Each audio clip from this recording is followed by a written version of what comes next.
Yahudi sebagai agama dengan otoritas kerabiannya yang memiliki hak penuh atas kodifikasi dan penafsiran Torah atau Taurat atau Perjanjian Lama telah banyak memunculkan interpretasi mengenai makna dan kandungan Taurat. Alih-alih mendapatkan kebenaran dalam makna, hal yang terjadi adalah justru terseretnya Yudaisme dalam desakralisasi teks. Tidak ada pembatas yang jelas di antara perintah ilahiyah dengan pendapat pribadi para rabi sebagai penafsir profen. Contoh sederhana adalah munculnya teks-teks di luar Taurat yang diangkat statusnya sebagai kanon. Desakralisasi teks yang sedemikian memungkinkan masuknya pemahaman-pemahaman serta konsep-konsep asing yang disintesakan dengan teks asli, yang berakibat pada degradasi makna dan nilai dalam teks asli. Sehingga tidaklah mengherankan jika kita mendapati agama yang demikian dapat memberikan justifikasi pada konsep yang bertentangan dengan prinsip dasar agama tersebut. Dan dalam kasus terburuk, agama tidak lagi mampu menjadi pewarna zaman, tapi justru diwarnai dan dikuasai oleh zaman. Ide penciptaan manusia dan kesetaraan gender. Dalam dua teks Perjanjian Lama di atas, dapat kita lihat dengan gamblang bahwa seolah-olah wanita diciptakan dua kali. Pertama adalah saat ia diciptakan bersama sosok Mel yang kemudian dikenal sebagai Adam. Dan yang kedua adalah saat Adam tertidur dan dari tulang rusuknya ia diciptakan. Dan pertanyaan pun muncul mengenai sosok pertama yang tidak bernama tersebut. The Alphabet of Ben Sira, salah satu teks kerabian yang melakukan interpretasi terhadap Perjanjian Lama, ditulis pada kisaran tahun 700 sampai dengan 1000 Masehi. Perhatikan kisah berikut. Lilith diciptakan dari tanah yang sama sebagaimana Adam diciptakan. Lilith tidak lantas akur dengan Adam. Pertengkaran mereka berlanjut hingga Lilith meninggalkan Adam dan dikutuk menjadi inkarnasi jahat. Ada juga yang mengatakan bahwa Lilith dikutuk menjadi iblis atau menjadi ular. Lilith ini yang kemudian mengganggu keturunan Adam dan Hawa, istri kedua Adam. Sosok dan ide Lilith yang menolak posisi submisif terhadap Adam adalah sangat tercela. Dalam versi lain, Adam dan Lilith diciptakan bersama-sama dari tanah. Namun terjadi perselisihan di antara keduanya, karena Lilith tidak mau patuh pada Adam, sehingga ia pun pergi meninggalkan Adam. Setelah itu, Allah menciptakan pasangan baru untuk Adam dari tulang rusuk Adam sendiri.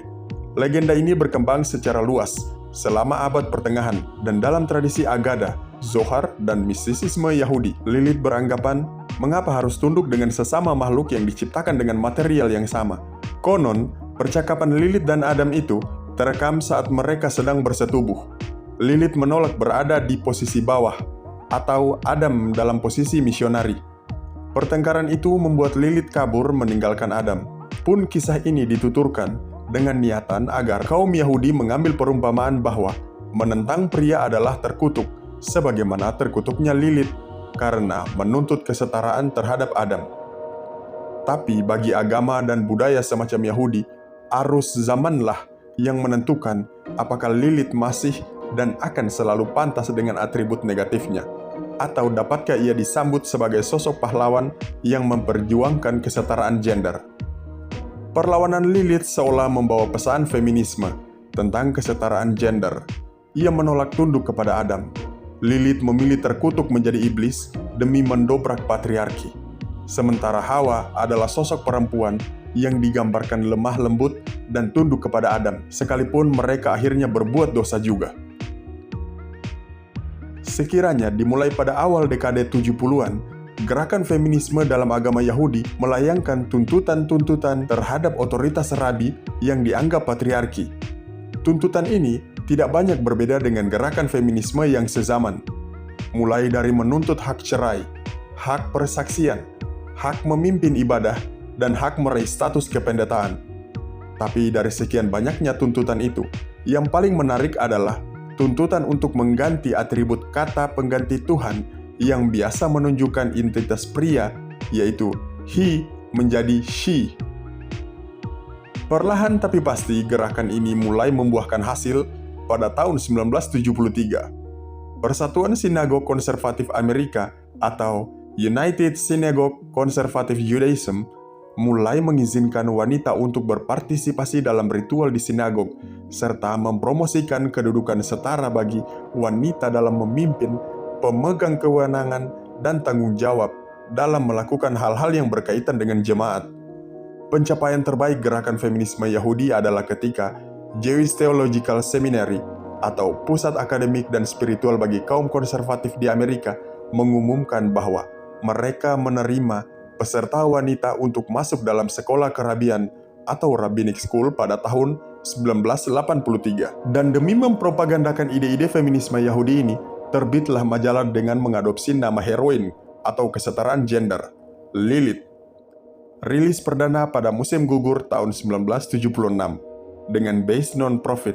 Secara perlahan majalah Lilith mencoba memperbaiki citra Lilith dengan mensintesakan dengan ide-ide feminisme Yahudi. Mereka mengklaim memiliki 25.000 pembaca dan penulis yang terdiri dari para profesional, profesor, sampai para sarjana. Pangsa pasar mereka merujuk kepada masyarakat umum terpelajar dibandingkan kalangan akademisi. Progres yang boleh dibilang cukup cepat ini sejatinya selain karena memang sifat dari agama Yahudi yang adaptif, tapi juga dikarenakan dalam kubu konservatif terdapat banyak sekali penganut mistisisme Kabalah yang sangat akrab dengan ide-ide bahwa Tuhan memiliki bagian dirinya yang feminim, sebagaimana dijabarkan dalam Sefirot atau alur emanasi Tuhan, yang terakhir bernama Shekinah, dan yang dekat dengan asosiasinya dengan Mother of Nature. Lilith sebagai tokoh feminisme tidak berhenti di ranah Yudaisme saja. Sebagai contoh adalah Sarah McLachlan, seorang musikus, penulis lagu, sekaligus penyanyi, menggagas tur festival musik yang hanya menampilkan artis wanita dengan nama Lilith Fair tahun 1997. Ini terinspirasi dari kisah Lilith dalam tradisi Yudaisme. Sebagai penutup, Surah Al-Baqarah ayat ke-75. A'udzu billahi minasy syaithanir rajim. Afatatma'una an yu'minu lakum wa qad kana fariqun minhum yasma'una kalam Allah ثم يحرفونه من بعد ما عقلوه وهم يعلمون. Wallahu a'lam bishawab.